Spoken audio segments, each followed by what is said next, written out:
Star Wars 7x7, episode 2347. Today, the first of two parts of my conversation with Amy Ratcliffe, author of Star Wars, The Jedi Mind. Punch it.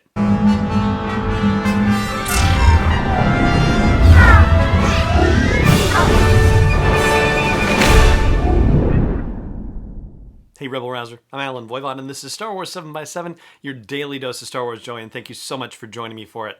Amy Ratcliffe is back on the show, and we'll get into when she was last on the show in the beginning of this conversation, so I won't spoil it. But if you're not familiar with Amy, Amy is the author of Star Wars Women of the Galaxy prior to this book, the managing editor for Nerdist, a host and an entertainment reporter featured at StarWars.com, Star Wars Insider, IGN, and more. She co-hosts the Lattes with Leia podcast. She's based in Los Angeles with her husband and two cats, and she enjoys taking mindful walks and connecting with nature at Descanso Gardens. And that's particularly relevant with her book Star Wars, The Jedi Mind, which Chronicle Books, its publisher, describes as taking quotations and lessons from Star Wars and pairing them with practices such as breathing, posture, and meditation.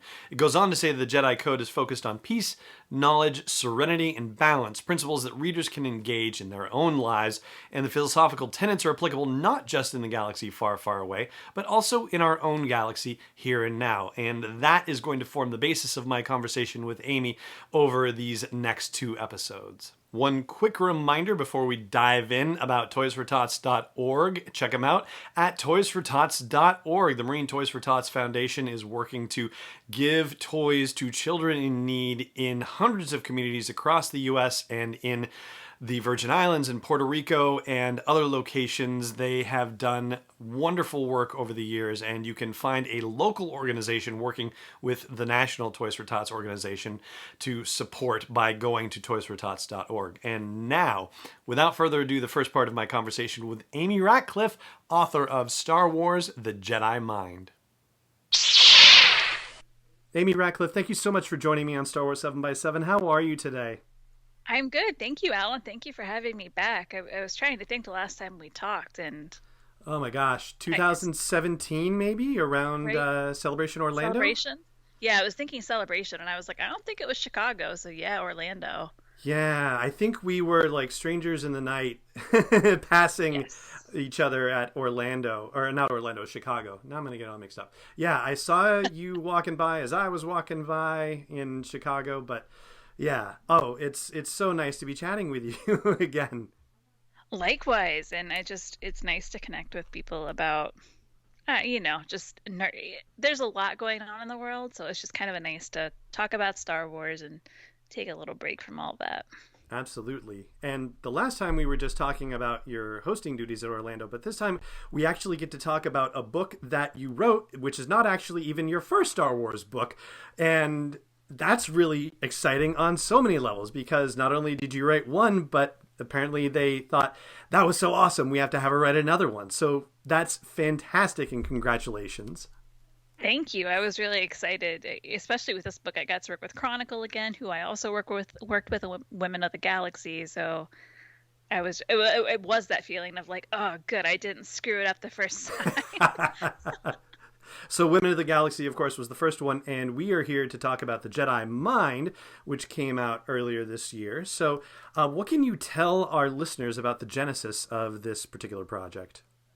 The Jedi Mind started to come about because I wanted to work with my editor at Chronicle Books again, Steve Marcus, and he wanted to work with me again as well. So we were kind of trying to figure out what we could do next. It had been at the point we started talking a little over a year and a half about, I think, since Women of the Galaxy came out. And, this was before the state of the world as it is, but we were like, what if we did something in the lifestyle arena? Like, we really liked the book Be More Jedi by Christian Blauvelt, who has a series of those books. And that's a little tongue-in-cheek. So we're like, can we do something like taking... not Be More Jedi, Be More Yoda is what it's called. Can we take something from those ideas and like make it applicable? And at first we were thinking about like, could it be the fortune cookies from the Clone Wars? Because those aren't necessarily Jedi related, but they have lots of wisdom in them that I think can be applied to real life and not just the stars and the wars, Mm-hmm. and we weren't sure about focusing only on Clone Wars. So eventually, that kind of led us to a hey, what if we, you know, having Qui-Gon's "your focus determines your reality," that quote in my head a lot, and having it framed, on whatever, well, when I have a desk, which I don't currently. I just, we kind of like, there's something to this. There's something with the Force and the way the Jedi teach the Force, the way other characters like Maz Kanata or Chirrut Imwe talk about the Force, that we can tie to mindfulness practices, and we can actually work in exercises and make it like, by no means is the Jedi Mind like a mindfulness guide, because it's a big world, but we figured we could make it like, this is kind of like a 101, like dipping your toes in. Mm-hmm. And it kind of worked out that way. And we also kind of really talked about it a lot to make sure it made sense, and we weren't just like forcing a connection. No pun intended. Pun fully intended. Of course it was.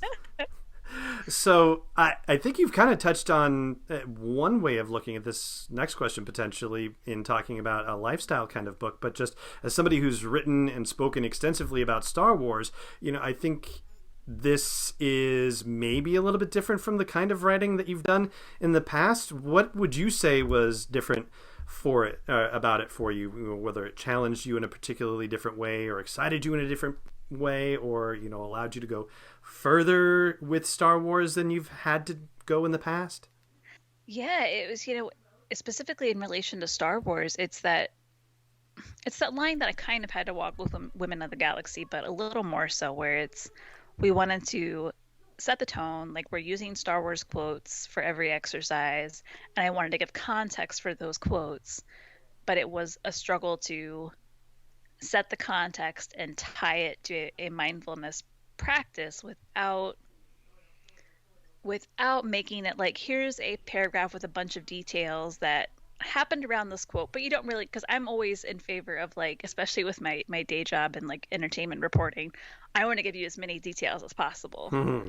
Sometimes not, well, most times actually, and with this book, all the details weren't relevant. So in early stages, like when I kind of was putting together samples, Steve and I really talked about, okay, like I don't have to go that far in the weeds. I'm just kind of setting more of a mood Mm-hmm. to connect the Star Wars quote to the mindfulness practice. And I had to be mindful of things like of I didn't do that one on purpose. That's embarrassing. I had to be just careful of, like, Lucasfilm was reminding us, yoga, by that word. Yoga doesn't exist in Star Wars, so none of our illustrations were going to be like Yoda in a tree pose or anything. Okay. The word mindfulness doesn't exist in Star Wars, so it was kind of also a challenge for me to like find a way to kind of emphasize, like, all right, like we know the Force doesn't exist in our galaxy, but this is how it still can apply to real life, how, and bringing those fictional and very real world components together. And then outside the Star Wars stuff, mindfulness is something I've been exploring, especially through meditation, and it's helped me. But I wanted to do as much research as I could to make sure the exercises were sound and practical and rooted in the philosophies of mindfulness and the science of it, because there is a lot of data that supports mindfulness. It has effects. It has measurable effects on people who practice it. So that was a fun challenge, just like, because I got to treat it like a research project for both Star Wars, but actually a topic that wasn't Star Wars. And that's not something I get to do a lot when it comes to books. And I think that is a really challenging thing, where all the examples seem like they are there, except that it's not really the case. And so you're having to connect it to these real world things, as you described, without necessarily being able to use some of the language that we have in the real world. I imagine that's particularly challenging, as you said. Yeah, there was a lot of when I would talk about stretches, just stretching, because Mm-hmm. I don't want to use the word yoga or a yoga pose, and I didn't specifically want to yoga poses also have names that are known, even though it's not like they're trademarked or anything. But I'm not going to drop the phrase downward dog in a Star Wars mindfulness book. Right. Um, so yeah, it was just trying to be careful about communicating what I wanted to, maybe though not as obviously as I could have if it wasn't tied to Star Wars. So, as you mentioned, a lot of this does flow from the Jedi and from the Jedi characters, but also from characters who are sort of Jedi adjacent, if you will, by like Maz Kanata or Chirrut Imwe, for example. And you, of course, have been a fan for a considerable amount of time. But I guess what I want to know is, do you particularly align with Jedi characters and philosophy as part of just, the fandom that you have, and did it start that way? Did it develop over time, or did you, gain a particularly special appreciation for it as you work through this project? All of the above, Alec. But as I would say, coming into Star Wars, falling in love with Star Wars the way I did, which was through Clone Wars, and still that's kind of what I call my Star Wars, is the Jedi overall, as they're presented in the prequels, wasn't something I was a fan of. I felt like a lot of them were just very arrogant. They were very constricted by their own rules, and it blinded them Mm, and made them make they were guardians of peace fighting a war. Like, that's on the surface level, like maybe not the decision you would make. right. Um, so I struggled with the Jedi. But when I bounced back to the prequels, I really connected to Qui-Gon Jinn. I really, certainly a lot of what he says in The Phantom Menace is mindfulness 101, telling, Obi-Wan or Anakin to be in the here and now, and to not get distracted by thoughts of the future. And just the way I saw Qui-Gon, he was really pushing to have Anakin trained, even though he was too old. I saw a Jedi who was obviously part of the Order, who I think believed in the Jedi Code, but didn't let what I feel are too strict rules or bindings, like, stop him from doing, and not necessarily what he thinks is right, because he certainly didn't go back and end slavery on Tatooine, but Right. he did push, to get Anakin trained. So I really connected to Qui-Gon, and it's really, through writing this book, and also as I've gotten older, I've come to appreciate more characters, like Yoda, who I appreciated from the beginning, I guess, but I didn't fully get Yoda, or Mm, just hold him as a character that I respect until I was older. And part of what got me, or part of what sealed the deal, I guess, is when he tells Luke in The Last Jedi, the greatest teacher failure is.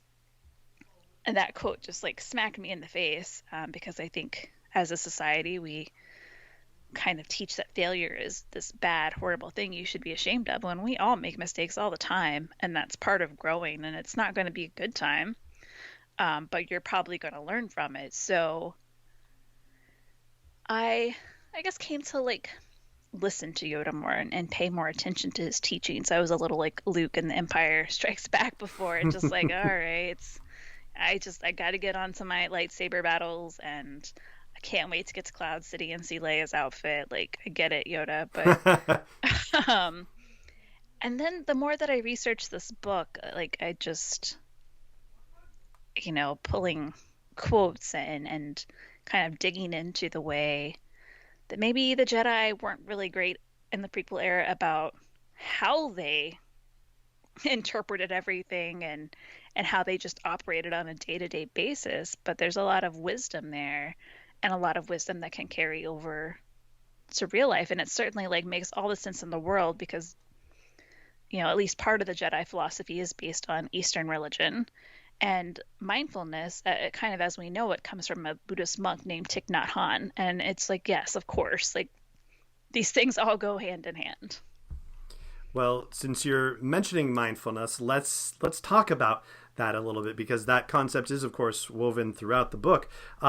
Would you talk a little bit about what that means, or even what that means to you, and some of the benefits that it can bring to a person's daily life?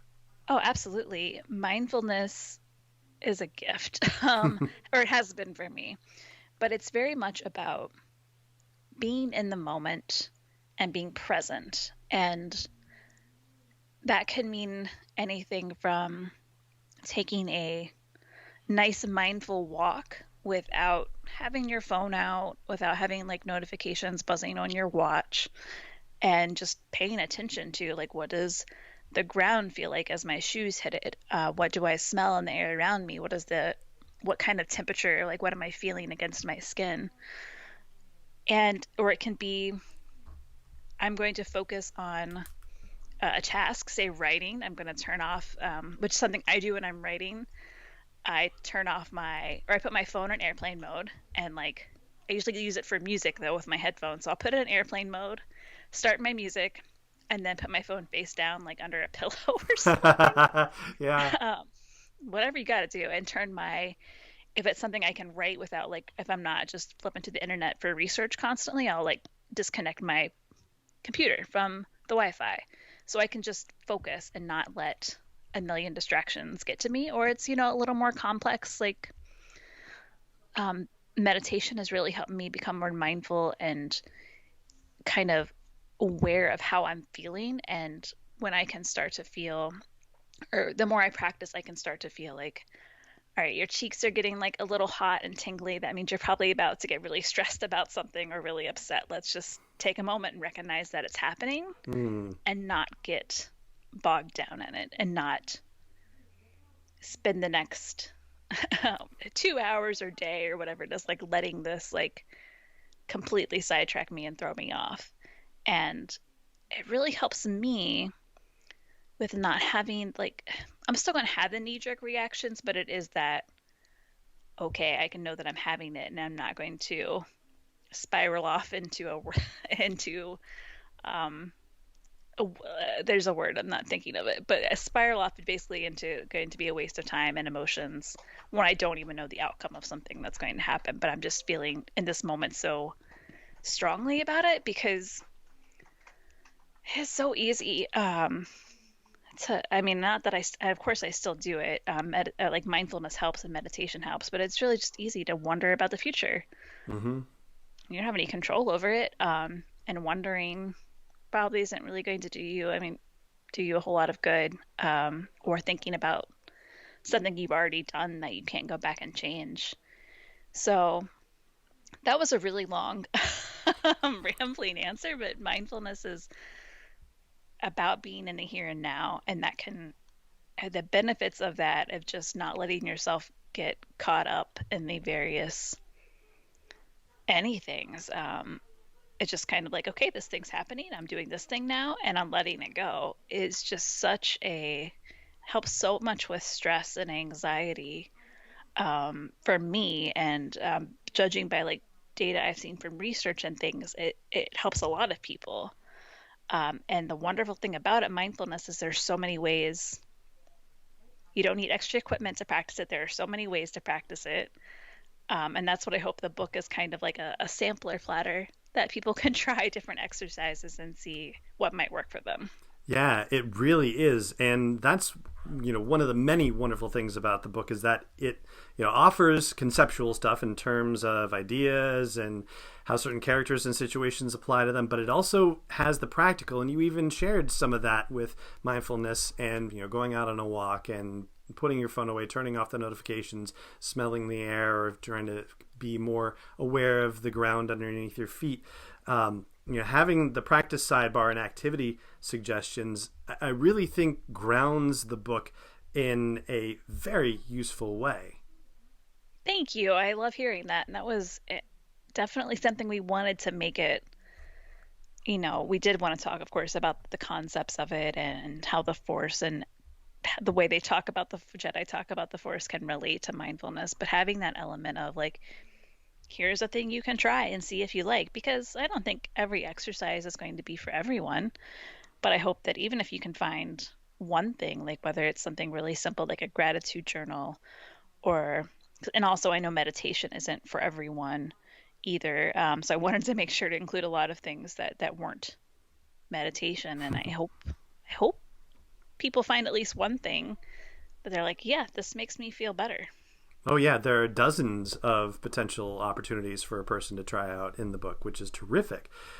This may be sort of a chicken or the egg question, but how did the individual topics come together? Did you start by, thinking about potential topics like, the inner voice or connection or focus, just to name a couple examples from the book, and then pulling quotes to support them? Or were you looking at characters and relevant quotes and then kind of extrapolating for there, or a combination thereof? The latter, really. I started with a list of characters and quotes, and I Ah. started with the obvious quotes first, of course, the Qui-Gons, the Yodas. Um, Mhm. they have a lot of those two, a lot of fair amount of wisdom there.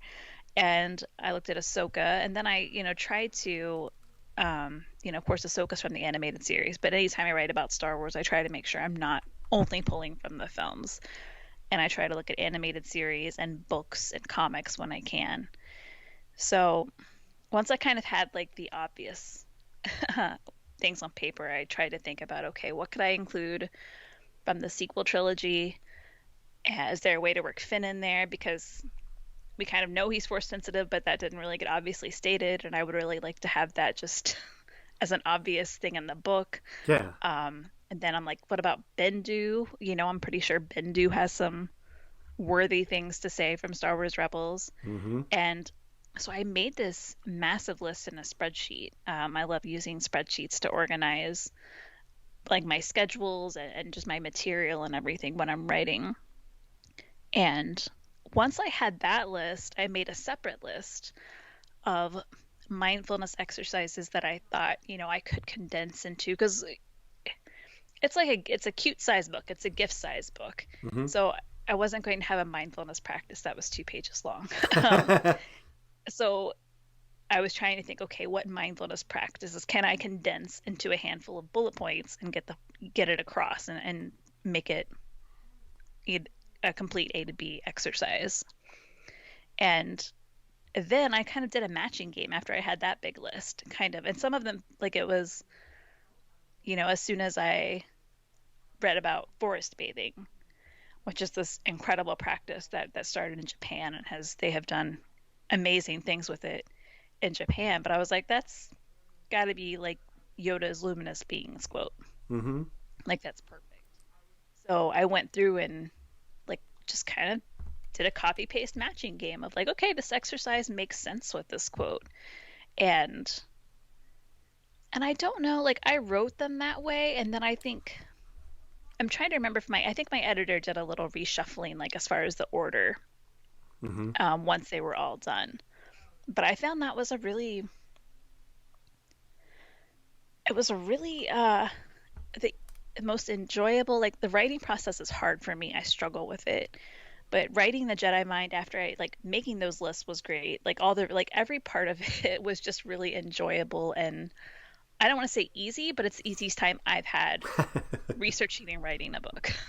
Is it one of those situations where when they talk about how you have to do the prep work first, and if you do the prep work, then it makes the actual work of the work so much easier by comparison, even if you're saying that it's not always easy for you, but the prep work that you did sounds like you really laid the groundwork for yourself to let it just flow out of you after that.